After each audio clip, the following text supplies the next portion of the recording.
We did lots of fighting over issues, so it should be a good show today. No, we did not. Oh, yeah, we did. Never fight. Uh-huh. You No, don't do that. Okay, not on the air. Not on the air. What are you doing?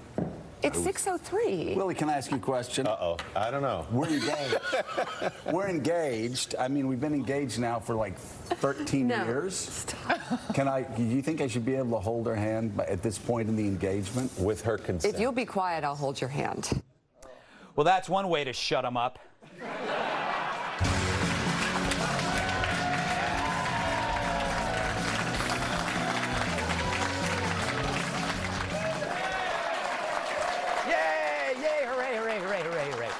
Let's take an inventory. Unemployment non-existent? Check. GDP soaring? Check. Trade imbalance addressed? Check. Nuclear threat reduced? Check. Terror seems at bay? Check. Things are looking up. Why is that?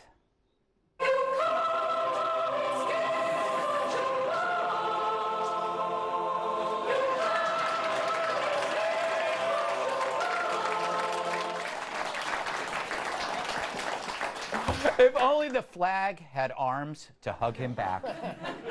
Feels like a good run for everyone. It is. Satisfaction with the country's direction has reached a 12-year high, while trust in the mainstream media drops to another low, which could be why the press has gone nuttier than an elephant's diarrhea. Thank you. Thank you. That means it worked. For as it becomes harder to deny something is working, the harder the media works to show something is wrong. So how do you smear America as the Third Reich when it's not? You lie. Take Time magazine's cover. This weeping young girl became the media's poster child for evil Trump's separation policy. But turns out she was with her mother the whole time, and her mom, according to Dad, took the child without telling him. Now, maybe your husband's bad, I don't know, but I do know the media spread this photo like a common cold just to keep the evil alive. Meanwhile, a feverish dolt is coming for you. If you vote for Trump, then you, the voter, you, not Donald Trump, are standing at the border like Nazis going, you here, you here. And I think we now have to flip it, and it's a given the evilness of Donald Trump. But if you vote, you can no longer separate yourself. That's the next step. Everyone's a Nazi. Now remember, once you brand someone as evil, that allows for any or all behavior. You can show up at people's homes because they're Nazis. You can threaten their kids because they're Nazis. You can shoot congressmen because they're Nazis. Funny that people shouting Nazi do a great job impersonating them. If Donnie Deutsch got any dumber, he'd be two Donnie Deutsches. Because what he's mad about actually happened before Trump. The only change is the guy in office. Brooke Baldwin, a rare exception, she got it right. Here's a question for Democrats. So many people in this country are certainly outraged by the cages and the thermal blankets and the facilities housing these kids. You know, they were all there in 2014 under President Obama. And my question to you, Senator Baldwin, is did you speak up against them then? You know, on this issue that we get into a moment where we're making progress, and then when it stalls, we turn around. I don't think those were words. Talk about a deer in the headlights. That senator, she just got mugged by the truth in broad daylight. So people now care about the problem because it's Trump. Good. Imagine if you had 4 more years of some Democrat, the human trafficking that happened under Obama would still be largely ignored. It's true this abuse happened while he was president. Even the liberal website Snopes agrees. But then the press forgot that they covered it because amnesia won't interrupt their anti-Trump tantrum. So now Trump owns it while trying to stop it and solve a greater problem. Fact, long-term fixes have short-term setbacks. Adults get this. Children never do, and by children I mean the media. Their outrage is unaccompanied by an adult solution. We know separating kids from parents, that's bad. Leaving kids with traffickers, that's worse. But I applaud those for waking up to an issue they slept through under Obama. But Trump is succeeding, and that's their nightmare. And even if Trump compromises, it's not enough. In their game, the goalpost is on wheels. Here's the current liberal opinion. Split up a family temporarily, you're a Nazi. Keep the family together, you're also a Nazi. But as for a solution, they freeze. They don't need solutions. All they need are feelings. Here's a former Obama official explaining how to solve the immigration problem. I wish that I could bake a cake made out of rainbows and smiles, and we'd all eat it, be happy. She doesn't even go here. Do you even go to this school? No, I just have a lot of feelings. It's all you need. So the left called Trump Hitler as Trump handles North Korea, trade, jobs, terror, etc. That's the opposite of Hitler. He's a Gandhi, an orange Gandhi. Which is why the left is losing it. The latest, of course, is Peter Fonda. Yeah, he's lost his motorcycle and his marbles. This brain-dead basket case suggested kidnapping and assaulting Donald Trump's child. What did I say before? Deem someone evil, and you can do anything to him. And so the liberal manifesto has been boiled down to 2 words, F you. Actually, that's 1 letter and a word. But instead of professional suicide, Fonda has a movie coming out. What Roseanne did was zilch compared to this. The double standard thrives. But it's not just Fonda. Every celebrity, they're all dull conformists. They think alike, talk alike, at times they even walk alike. Here they are on the red carpet.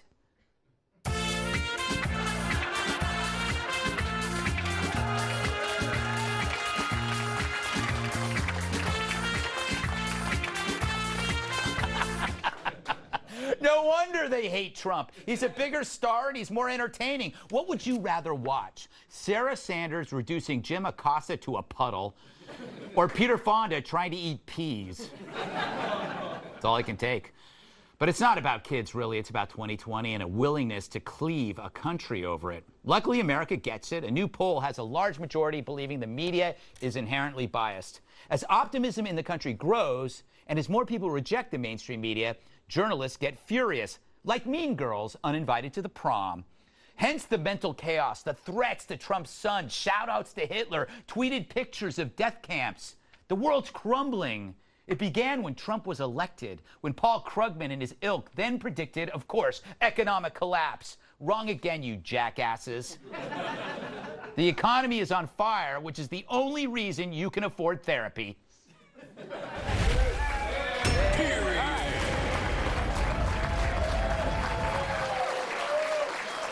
Let's welcome tonight's guest. He has more punchlines than a high school dance. Writer and comedian Joe DeVito.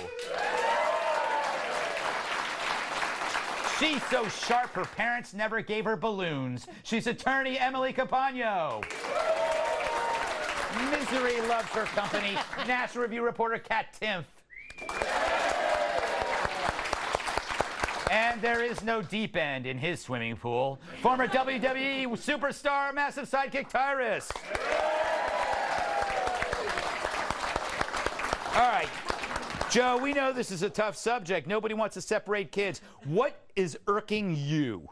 Well, I think that senator missed a perfect opportunity. That's when you pretend your microphone and earpiece don't work. Yes. You don't just start fumfring like, if you believe Trump is that bad, then you don't need to make fake photographs, and you don't need to repurpose photographs from 4 years ago. It's a serious issue, and it should be treated seriously instead of ignoring it the way the people who had the reins of power for the past 8 years did. It's not going to be easy, and there's going to be a lot of suffering, but I think what pisses off the left the most is the idea that there are people who want to come to the United States of their own volition. That's what drives them nuts.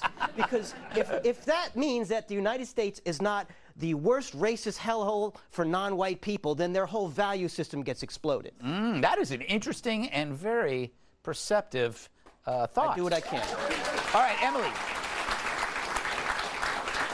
You are the legal mind. And I want to ask you, is basically Trump's sin is trying to enforce laws, and he'll enforce a law if they change the law, right? Isn't that kind of how he is? Or Right, that's exactly what's happening, is that he's trying to enforce the law, but he's running into the same conundrum that Obama did, which is essentially if you please the masses, then you're not enforcing the law, and if you enforce the law, then people are up in arms. And I think this issue is, it's an iceberg, and the reality of our southern border and the 9 border sectors of it is that it's not just about the drug cartels as being these linchpins. It's the messaging, first of all, that's been oversimplified by both sides, and also we have to think about what's pushing and driving these people so desperately to our borders, and what is the pull factors that we have on our side attracting them, which includes now catch and release and under the former administration. So I think the journalists that are doing the best work there, people like Brandon Darby and Aura Bogado, they're amazing because they're not subscribing to that messaging, and they're really committing to the fact that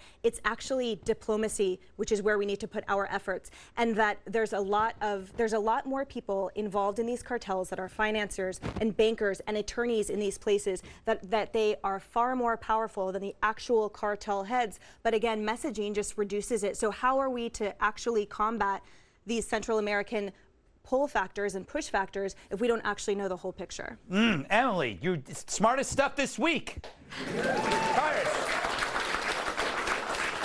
Tyrus, I feel like my mic ain't working. I'm not following. I was going to say. Ask me about Dennis Rodman. All right, Dennis Rodman is going to Honduras to we were talking earlier. It's like it seems like the left got this is Christmas for them.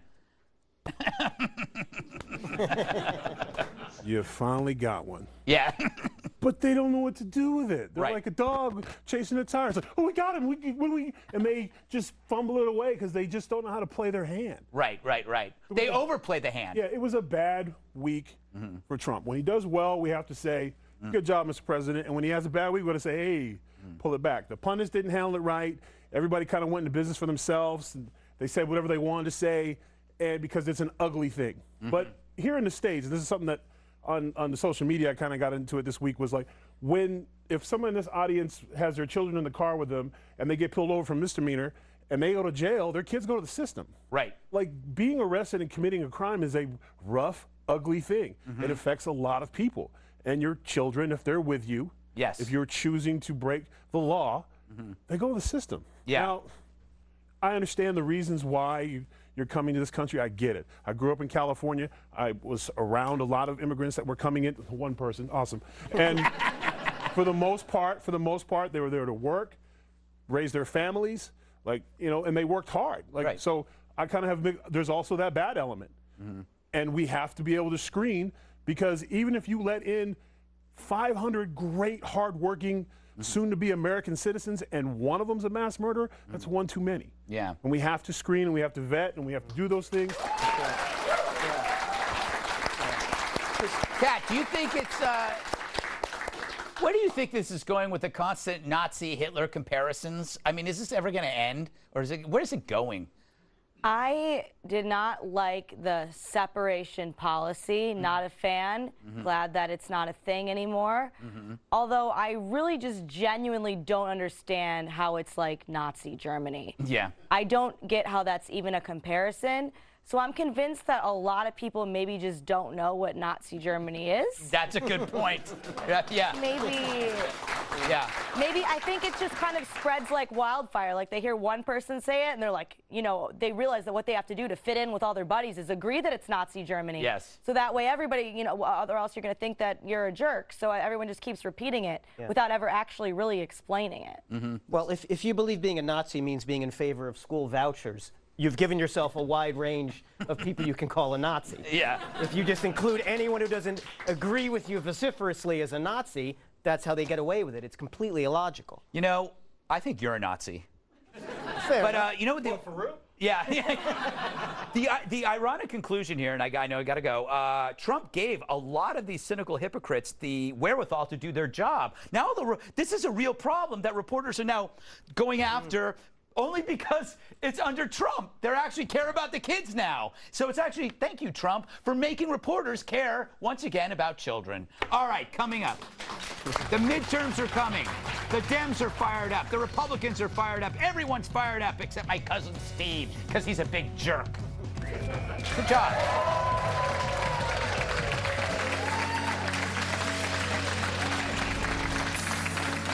sure anymore. He's revving the motors of midterm voters. A new Pew Research survey finds that voter enthusiasm for the midterm elections is at its highest point in 20 years, and it's mostly because of the president. The good news, the eagerness extends to both Republicans and Democrats. The bad, we could all end up killing each other. Some key findings: 60% of voters consider their midterm vote as a vote either for Trump or against him. And 51% said they're just simply more excited about voting than usual. And 98% said I'm better looking than Bill Hemmer and Brian Kilmeade combined. Yeah. Can't argue with the American voter. So will it be the blue wave or the GOP undertow?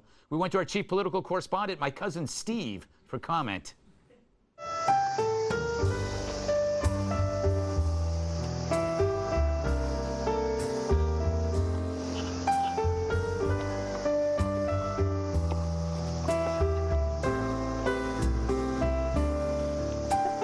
Told you he was a jerk. And yeah, my cousin Steve is a cat. So what? So Tyrus, I think this, an analogy for me is like, what if the Super Bowl is every day and every person has a team in it, and the team is like red and blue? It's like every day is like, it's like constant. After a while, it won't be. It'll be like, it's, you know what, man? Dr. Tom Pritchard was one of my first wrestling coaches. He used to say, hey, you got to treat it like there's two elephants having sex in your front yard. Really? Right?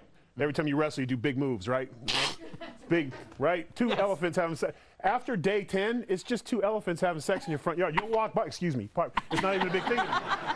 And the point is, with all this drama and stuff, after a while, unless something's going on unless Trump punched somebody or, you know, or we blew something up, it just depends on who's winning that week for where the voter turnout is going to be. So right now, yeah, we got a lot of elephants getting it on in their front yards right now.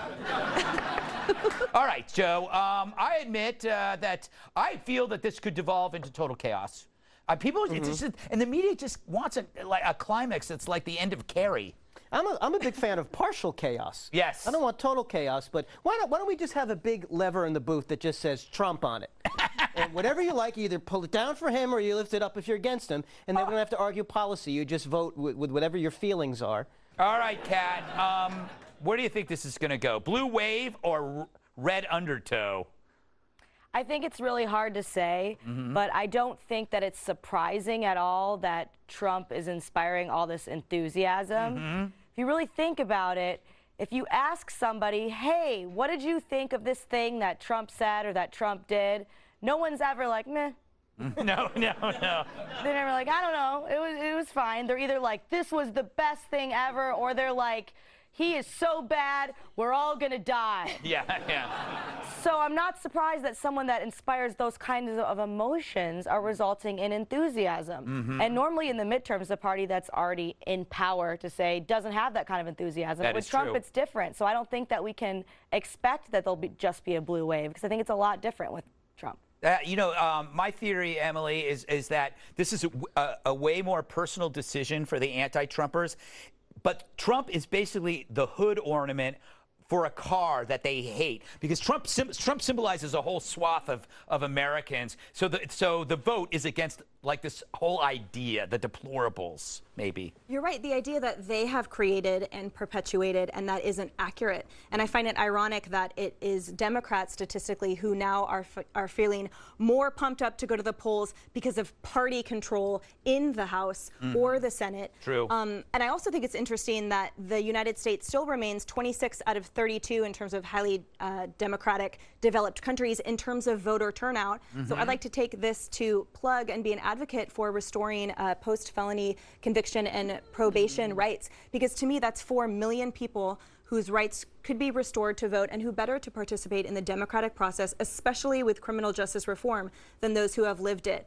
If only a smaller portion of our eligible voters are even participating, why not include those who really could make a difference and should because of their knowledge? I don't want criminals to vote. I think it's going to be hard to be a Democrat because you have to be against peace, against jobs, against fighting ISIS, against GDP growth. You got to be for bad news in order to win. Not necessarily, Greg. You just have to go with whatever narrative is. You just have to be anti-Trump. Yeah, it's true. You can sort the other stuff out later. He just can't win. The biggest problem is if you're looking at on both sides, some of the characters we got running. Yes. I mean, even Trump's like, oh. Oh, I know. Like, it's you know, true. like he's. It's true. There's a couple of people the Democrats are like, yeah, this guy's gonna. I mean, that's the problem. Yeah. Our Senate's terrible. They don't even have a rating, I don't think. They're like 0.5. They're like a little bit higher than like the worst kind of criminals, you know what I'm saying? Yeah. Like, they're just not popular. They don't get anything done. All right. It's ugly. All right. Still to come, Angela Merkel's parliamentary coalition seems ready to collapse. Just kidding. Our special World Cup coverage is next. Stick around.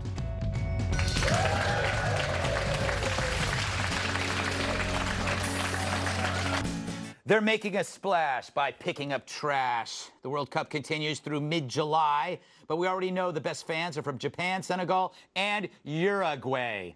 Got it. They were spotted tidying up the stadiums after their matches. Japanese fans brought their own garbage bags. Compare that to a Raiders game when you leave in a garbage bag. I'm a Raiders fan. Still, with no Team USA to root for, American viewers seem less interested this time around. And favorites like Germany and Brazil, both countries, haven't drawn viewers like the Americans did. But it's not a total loss. This week, the world met this guy. This is Hervé Renard. Look at him. He's the head coach of Morocco. I said, look at this guy.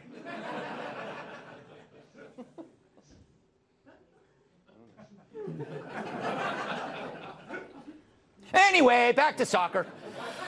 My problem with soccer is not enough happens. If only there was a drug for it. And immediate pressure coming from the Serbians.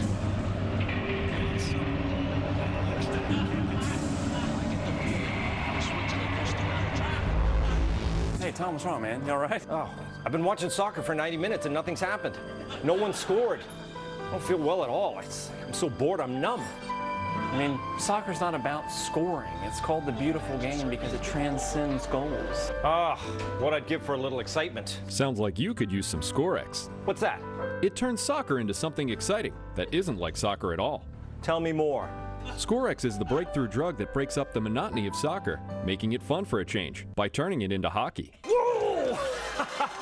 How's it work? Scorex is an eye drop that distorts your vision to make soccer look just like hockey.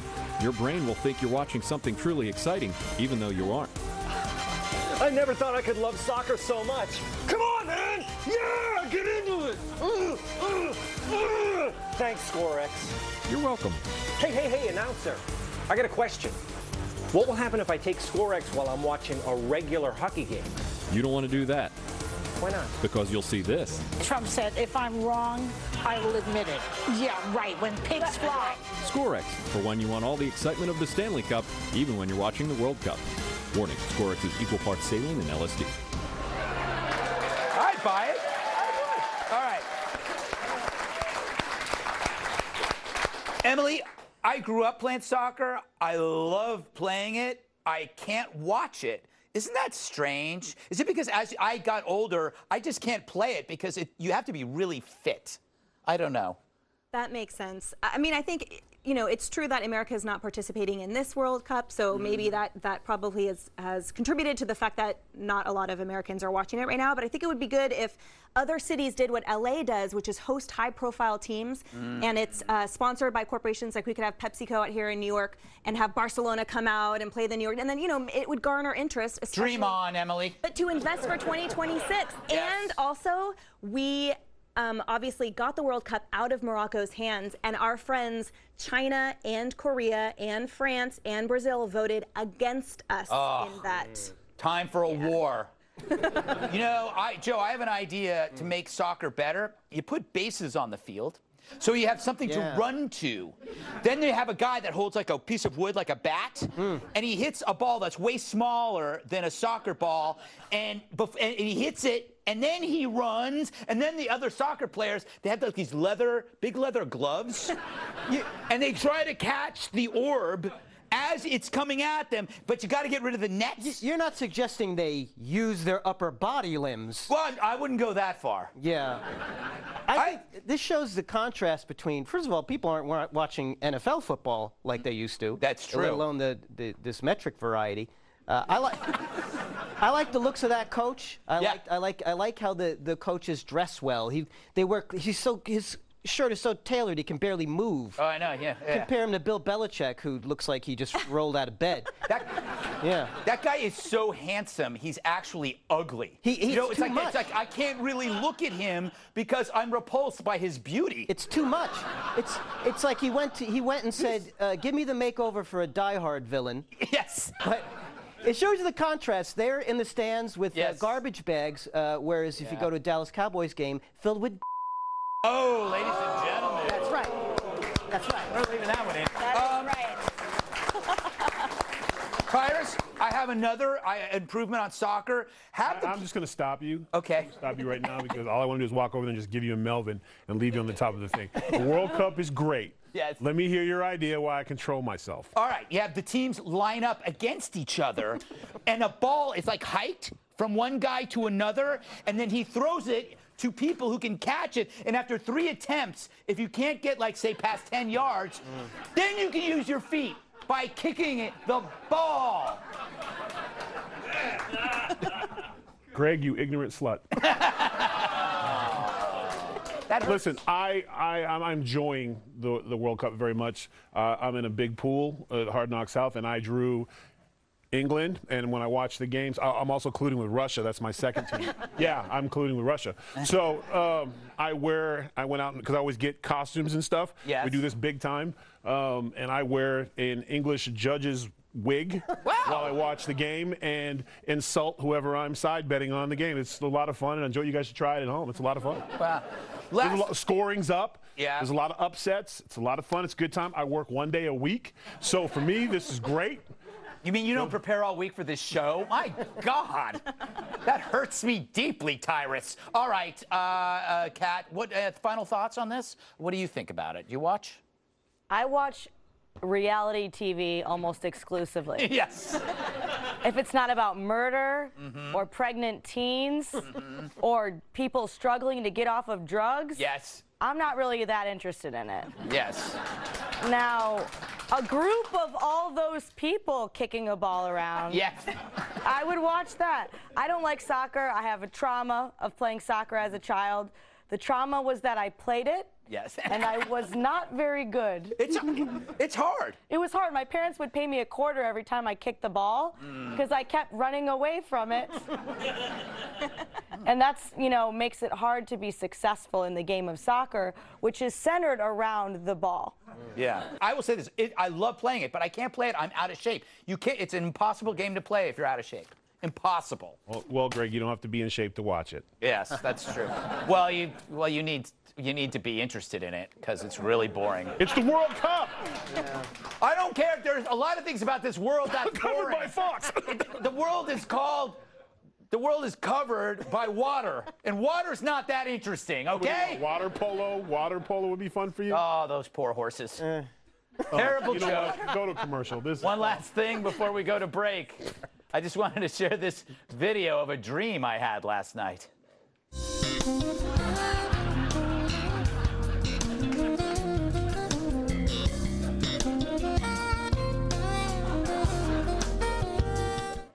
Coming up, Jimmy Fallon apologizes for interviewing Trump, and we shake our heads in disgust.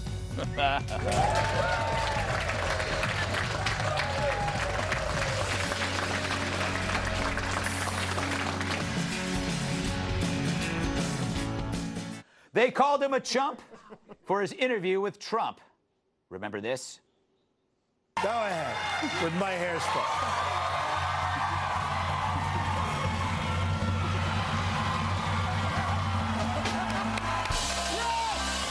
Now, that was back in 2016, about a month and a half before Trump won the election because of that. At the time, Jimmy Fallon took a bunch of crap for that playful interview and its lighthearted tone. But this week, he opened up to The Hollywood Reporter, a magazine, about the gang mentality he faced online during the fallout, and he defended himself.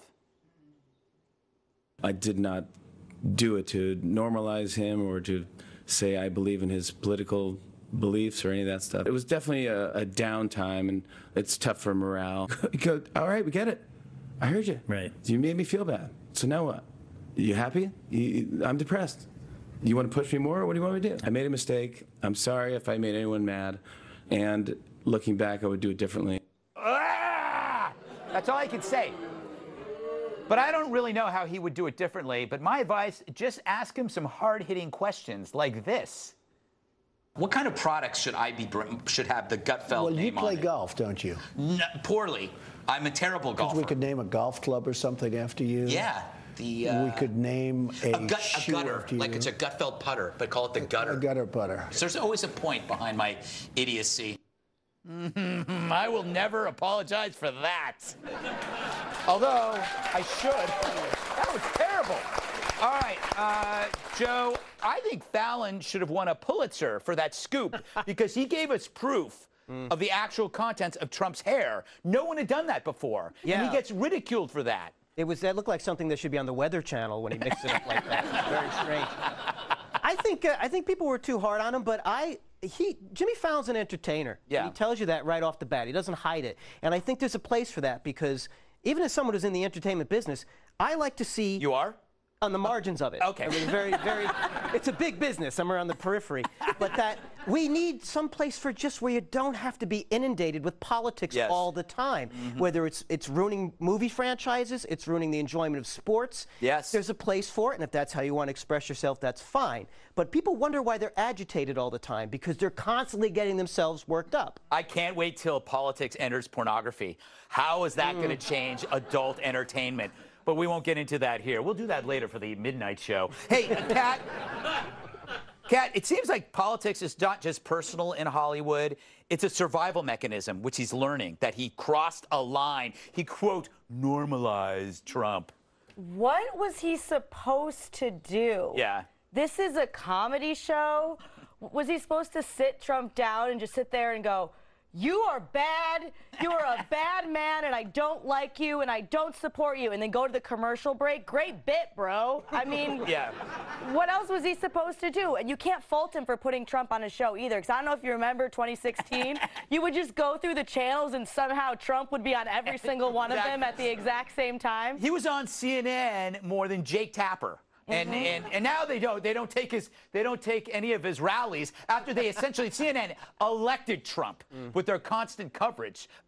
Tyrus, they didn't seem to mind any other political interviews, but they didn't like this one. What bothers me about this, and honestly, shame on Fallon for apologizing. Yes. When you disagree with somebody or you don't see eye to eye, what is so wrong with getting along and being playful and showing people that you can have differences? Yeah, maybe he wasn't going to vote for him. Maybe he didn't like him, but they could laugh and joke. And that's kind of missing in this country. Like, if you don't see eye to eye with me, well, most of you can't, but if you can't see eye to eye with me, it means we hate each other. Yeah. So what was he supposed to do? Yeah. Like, I'm never going to apologize for like, being polite to Juan or, you know, guys who have different views than me or whatever. And someone comes to me like, how could you be like that? I'd be like, shut your ass up. I'll do what I want. Yeah. You know, like, he should have said the same thing. I'm not going to apologize for entertaining and being respectful. Maybe we don't agree. It's ridiculous to me that we live in a world like, oh, how could you be nice to him? Yeah, it's because it's what you're supposed to do.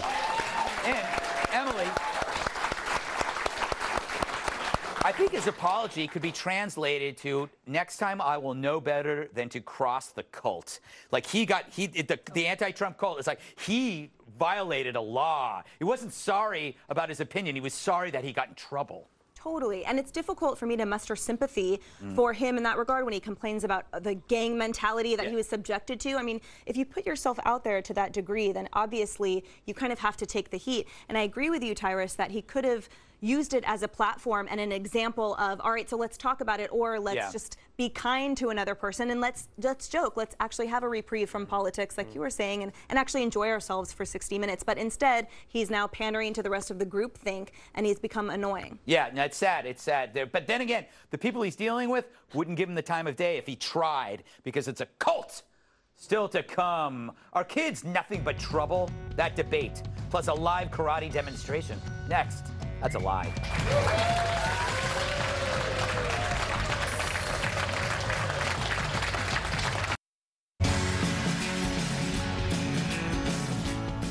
Is it on you when your brat breaks a statue, parents of a 5-year-old Kansas boy, aren't we all, could be on the hook for $132,000 after their son knocked over a sculpture at a local community center. It was caught on video. Love saying that. Sarah Goodman says she and her husband were saying goodbye to friends when the boy wandered over to the statue. He hugged it, and it fell over. A few days later, she received a claim from the city's insurance company saying it was damaged beyond repair, with a letter that read, quote, "You're responsible for the supervision of a minor child. Your failure to monitor could be considered negligent, and we will kill your child." I added that as a joke. The artist who created it says he expects to be reimbursed because the artwork can no longer be sold. Wish I could monetize my passion.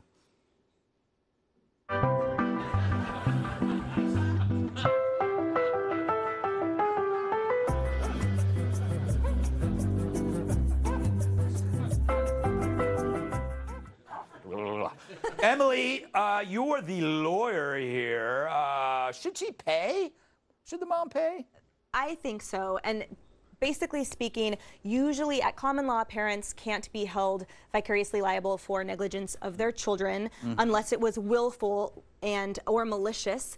But parents can be held liable for their own negligence in failing to supervise a child. And to me in that video, kids. Yes, and the fact that they weren't, the parents, that's not the parents on the couch. The parents were in a different room saying goodbye at a wedding, and for the parents to turn around, victimize themselves and claim that it's a travesty, that they should be given the bill, and their son could have been injured, etc. When we saw him pulling it down and wrestling with it, to me it's another indicator that there's absolutely no accountability or responsibility. And now that kid is learning that if he creates damage or causes damage, then his parents will just fight for him in court and, oh honey, just sit down, I'll fight your battle. I'll tell you one thing, Joe. This is why I don't have kids. I don't want some punk kid, you know, clearing out my life savings that I've worked hard for. You know, you have a kid, you work for 20 years, you got a good bank account, your kid ruins it. Yeah, well, if the kid's not responsible and the parents aren't responsible, who's responsible then? And he wasn't like he bumped into it. He went and pulled it down. And you know who else pulled down statues? The Taliban. Oh, interesting. Interesting. You know, Kat, I have a theory that the definition of art is narrow. Why can't the broken vase be art? Why don't they just rename it Broken Vase, double the price? Then, because anything can be art. Call it Broken Vase. Too bad you're not this kid's parents, Greg. What a great idea. No, they're fighting over whether it was the center's fault or whether it was the parents' fault. It was the kid's fault. This kid is 5, not 3. Yeah. When I was in the when I was 5, I was in the 1st grade. I was like learning how to read, not learning how to like not knock things over that don't belong to me. You were 5 in 1st grade? Yes, I was. Wow. We took a field trip to the Detroit Institute of Art, and I did not run around ripping paintings off the walls because I'm not a hellion. All right, Tyrus, you got kids. Oh, yeah, I do. Well, first of all, this is on the parents. Yeah. There was 2 of them. If while you guys were dropping your knowledge, I continued to watch the monitor. Those boys walked by that thing 3 times. The first one touched it, the other was like, "Don't touch it, I'll touch it." And this is what happens when you have 2 boys. And then eventually one tries out to do the other one, and they broke the vase. So, cha-ching, you bought it. Me, I'd keep the one who didn't, and I would donate the other one to the museum. All right, you know, if I were the lawyer for the family, this is what I would say. I go, that child was exercising his right to performance art. That crashing the vase was a performance because it represents his rage against the Trump administration. The art world would embrace that. It's like, oh my God, this kid is brilliant. Yes, this is the Trump White House. And then they'd sell the broken vase for $20 million. Happy ending for everybody. Don't go anywhere. I may be coming to a town near you, and I'm going to tell you where. That's next. Don't go.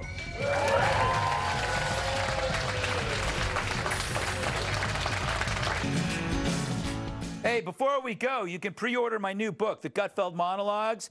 It's in stores July 31st, but I would order it now because they're running out. And here's the upcoming dates. I'm telling the truth of my book tour. It begins August 4th. I'll be making stops in Fort Worth and Dallas.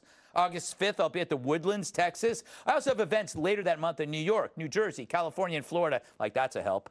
Our dates will be coming. Go to ggutfeld.com for more information of where I'll be. Thanks to Joe DeVito, Emily Campagno, Kat Timp, Tyrus, studio audience. I'm Greg Gutfeld. I love you, America.